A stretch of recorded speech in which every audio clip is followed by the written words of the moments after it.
চিৰদিনৰ বাবে গুচি গ'ল নলবাৰীৰ দুই কণমানিৰ পিতৃ। এক শোকাবহ দুৰ্ঘটনাত চিৰদিনৰ বাবে গুচি গ'ল নলবাৰীৰ এজন যুৱক। পত্নী দুই কণমানি সন্তানক নিথৰুৱা কৰি চিৰদিনৰ বাবে গুচি গ'ল নলবাৰীৰ ২৮ বছৰীয়া যুৱকজন। জিলাখনৰ নলিচাগত হৈছিল ভয়ংকৰ দুৰ্ঘটনাটো।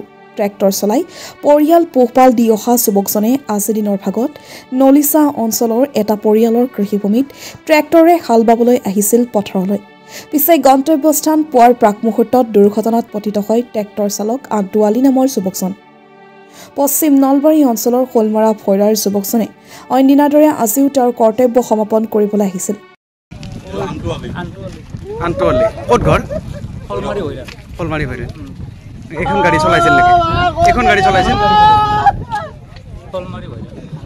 পিছে যুৱকজনৰ বাবে জমদূত ৰৈ আছিল নলিচা অঞ্চলত।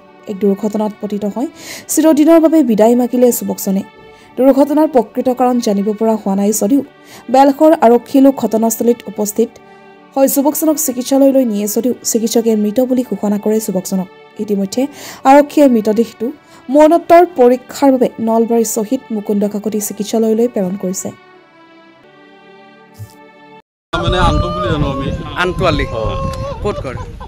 শোলমাৰী ভৈৰা কেনেকৈ ঢুকালে?